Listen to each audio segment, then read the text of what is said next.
ravie de vous retrouver pour un nouveau numéro de Ça tient la route. Aujourd'hui, nous vous ferons découvrir une femme pas comme les autres. Une femme qui conduit depuis plus de 50 ans.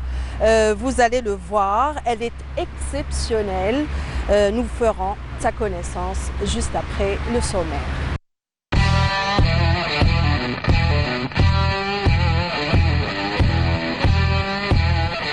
Dans l'émission d'aujourd'hui, nous irons à la rencontre de Madame Aïcha Sharef.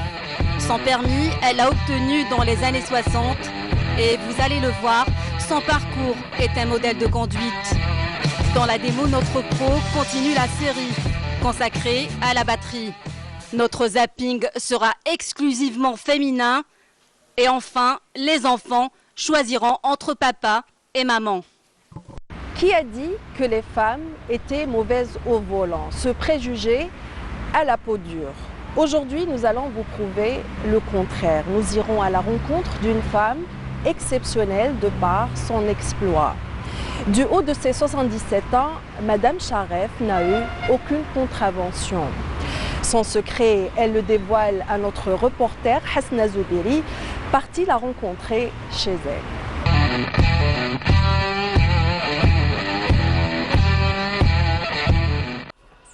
Madame Aïcha Sharef est la doyenne des femmes conductrices dans la wilaya d'Alger.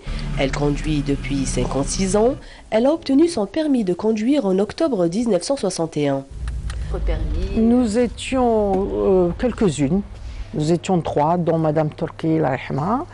Et ça a été très difficile pour nous, d'abord d'être inscrite à l'auto-école, ensuite de le passer. Parce que même quand vous le passez, ils vous font échouer pour pouvoir repayer le timbre. Mon père tenait à ce que j'ai mon permis. Il disait à ma mère disait عيب والناس راهم يموتوا وتجوز هي البيرمي قال لها يجي واحد الوقت اللي المراه تولي تسوق ماشي غير الطوموبيل الطياره والبابور. Donc il me l'a fait passer, je l'ai eu en octobre 61 et nous étions 4 à le passer, algérienne, 4.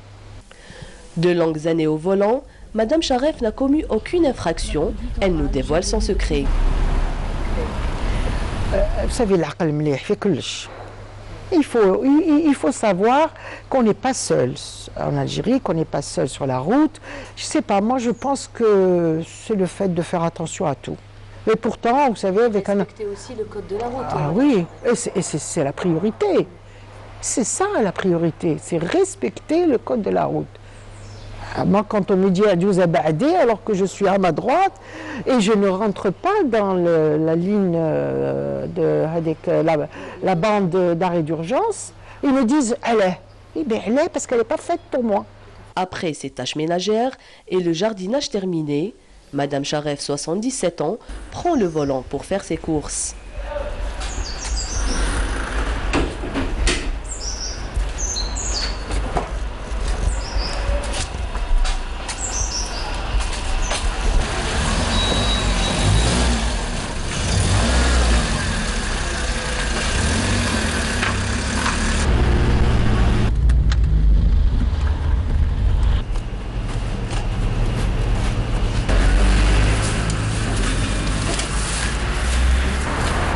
Le facteur humain à travers l'excès de vitesse est à l'origine de nombreux accidents de la circulation. Appuyé sur le champignon est devenu la passion des jeunes automobilistes. La conduite a bien changé ces dernières années. Madame Aïcha Sharef l'a bien constaté. Elle nous raconte son plaisir de conduire à son époque. Les femmes étaient rares à prendre le volant après l'indépendance. J'ai commencé à conduire exactement en janvier 63. Et je ne pouvais pas conduire avant, ce n'était pas possible vu le contexte, l'indépendance, ainsi de suite. Et de la 2 chevaux, ensuite j'ai eu la 4 chevaux, de la 4 chevaux, voilà. C'était pas encombré. Vous pouvez donner un rendez-vous un quart d'heure, vous serez à votre rendez-vous. Et c'était très très bien. La rue Lyon, à l'heure actuelle, Belouizdad, était presque vide, hein, vous savez, c'était pas... Surtout après. Pas bizarre de voir une femme au volant? Ah si. Il y en a qui étaient un peu curieux, ils venaient même vers la voiture pour s'assurer que c'est bien une femme. Hein. Ça m'est arrivé au moment où je stationnais. Bon, je ne sais pas que j'ai eu peur, mais j'étais étonnée. Mais c'était une conduite, c'était en dilettante, c'était vraiment Madame Aïcha lance un appel aux jeunes conducteurs. La première des choses, c'est de penser à eux et aux autres. La vie, c'est quelque chose de... ربي يعطاكم عمر ويعطاكم دنيا ويعطاكم باش تعيشوا فيها ماشي باش تقتلوا روحكم. Essayez, non. Il est مكتوب جا في حاجة أخرى صار. Mais essayez de lever votre pied sur le champignon. Essayez de garder, de ne pas doubler, de ne pas faire des queues de poisson aux personnes qui ne peuvent pas faire de vitesse. Moi, on me l'a fait. On me l'a fait. Tous les jours. Le respect des limitations de vitesse réduit les risques d'accident et les dégâts matériels et humains. Pensez-y bien.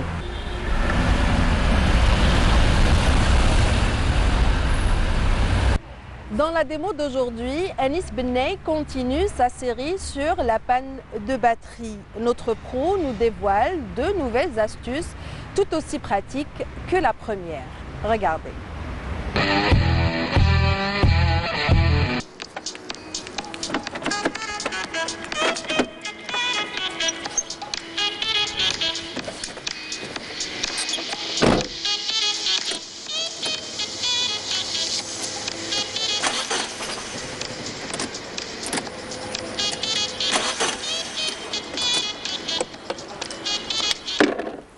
Bonsoir, bienvenue dans votre rubrique Démo du Pro. Aujourd'hui, je vais vous parler de la deuxième astuce, comment dépanner une voiture en panne de batterie. Comment démarrer sans câble une voiture à boîte manuelle. Placez la voiture dans une rue en pente ou alors faites appel à 2 ou à 3 personnes pour pousser la voiture. Mettez juste le contact, sans démarrer. Enfoncez la pédale d'embrayage. Passez la seconde. Desserrez le frein à main. Et avec l'embrayage toujours enfoncé, commencez à rouler grâce à la pente, à vos amis qui poussent. Laissez la voiture atteindre une certaine vitesse, 10 km/h. Relevez doucement la pédale d'embrayage. Le moteur devrait démarrer. Si ce n'est pas le cas, enfoncez l'embrayage à nouveau, reprenez de la vitesse et réessayez. Et maintenant, je vais vous montrer la troisième astuce. Comment dépanner une voiture sans câble et sans avoir à pousser la voiture. Pour cette dernière astuce, il vous faudra 2 clés, la clé de 10 et la clé de 13, qui vont vous aider pour pouvoir dépanner la voiture et démonter la batterie. La clé de 13 va nous servir à démonter la plaque de sécurité de la batterie.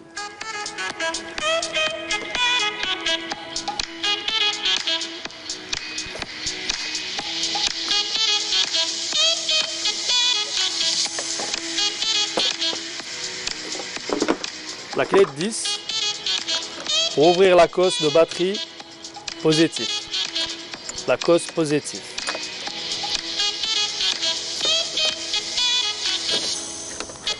On enlève notre batterie.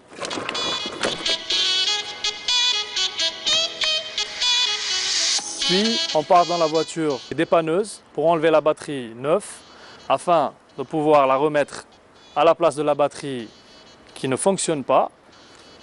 Comme vous voyez, on prend la batterie de la voiture dépanneuse, on la met à la place de la batterie défectueuse.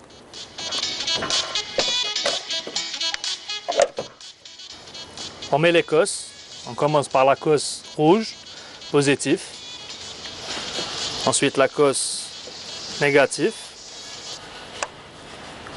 Avec l'assistance de quelqu'un, on va demander de démarrer le moteur.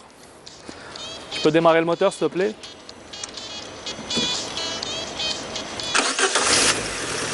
Comme vous voyez, le moteur démarre. Là, on peut redébrancher la batterie.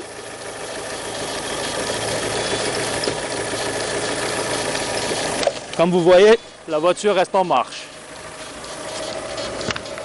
On reprend la batterie défectueuse pour pouvoir la recharger.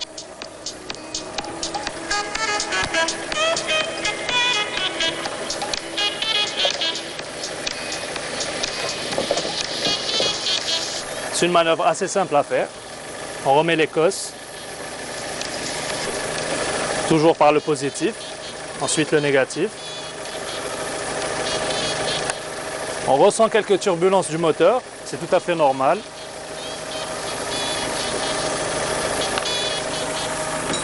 On laisse tourner quelques minutes. Ensuite, on éteint notre voiture, on redémarre à nouveau. Comme vous voyez, la voiture elle a redémarré. Donc notre batterie elle est toujours bonne, elle s'est rechargée. Là, on va éteindre la voiture à nouveau. On doit remettre la clé de sécurité de la batterie et resserrer les cosses. Je peux éteindre s'il te plaît?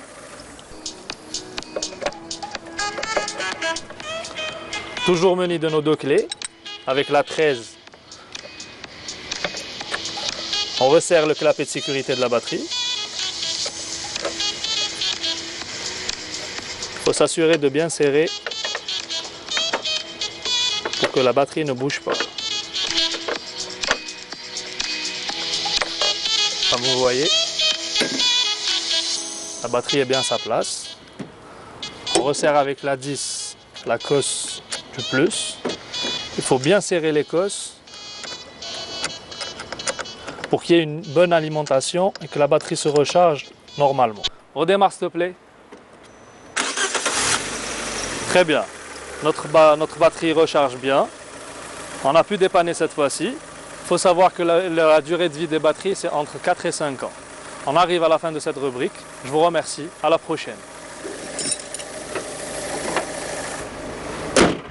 Le zapping d'aujourd'hui sera exclusivement féminin. Je vous laisse admirer entre autres l'exploit de Assil Al-Hamed, cette saoudienne qui a défrayé la chronique. Je vous en dis pas plus, regardez.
She's never gonna get in there.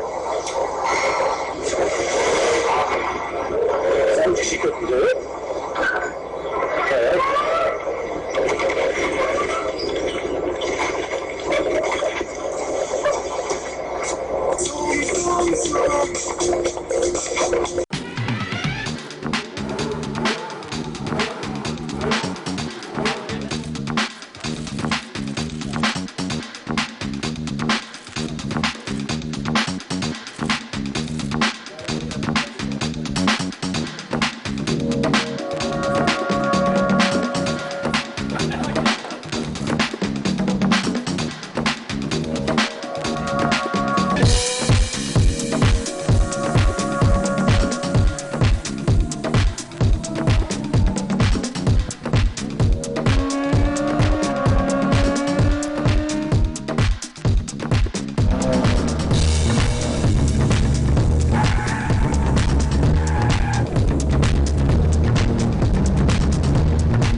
Pour cette rubrique, nous recevons un fan de l'émission qui va nous présenter Parole d'enfant.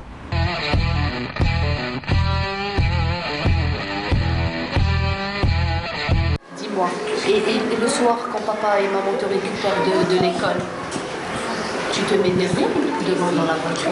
Derrière. Pourquoi derrière? Parce que si on se met devant, ça sera dangereux. Pourquoi? Qu'est-ce qui est dangereux? Parce que on va se blesser. Eh ben, je suis derrière. Derrière, pourquoi? En cas d'accident, je vais pas avoir de mal. D'habitude derrière et d'habitude devant. Oui, tu sais que devant c'est dangereux. Oui, Oui. Pourquoi ils te mettent derrière? parce qu'ils savent que c'est dangereux. D'accord. cas d'accident, tu es protégé. Oui. Répète-moi ça. Au cas d'accident, je suis protégée. Très bien. Devant. Quoi devant? Parce qu'elle a peur qu'il puisse et il nous arrête. Oui, mais il ne faut pas se mettre devant, c'est dangereux. Oui, Faut c'est se le mettre contraire. derrière et mettre la ceinture de sécurité. Oui, derrière. Pourquoi? Pour pas de faire des accidents. Derrière. Pourquoi? Pour quand on fait un accident, je ne suis pas blessée. Si on se met devant, papa il freine et on se retrouve sur le pare-brise. Très bien, bravo. Derrière. Pourquoi? Parce qu'on risque de faire un accident et c'est interdit. Très bien, bravo. C'est pour pas faire un accident. Derrière, parce que c'est pour les petits. D'accord. Puisque c'est dangereux. Qu'est-ce qui est dangereux? Les voitures. D'accord. Parce que c'est dangereux. C'est dangereux? Qu'est-ce qui est dangereux? Dis-moi. Les voitures. Les voitures? En cas d'accident, c'est ça? Oui. Oui. Voilà qui finit notre émission. Toute l'équipe qui l'a préparée vous remercie de l'avoir suivi. Continuez à interagir sur les pages dont les adresses s'affichent au bas de votre écran. Quant à moi, je vous donne rendez-vous la semaine prochaine. Soyez prudents sur les routes. Au revoir.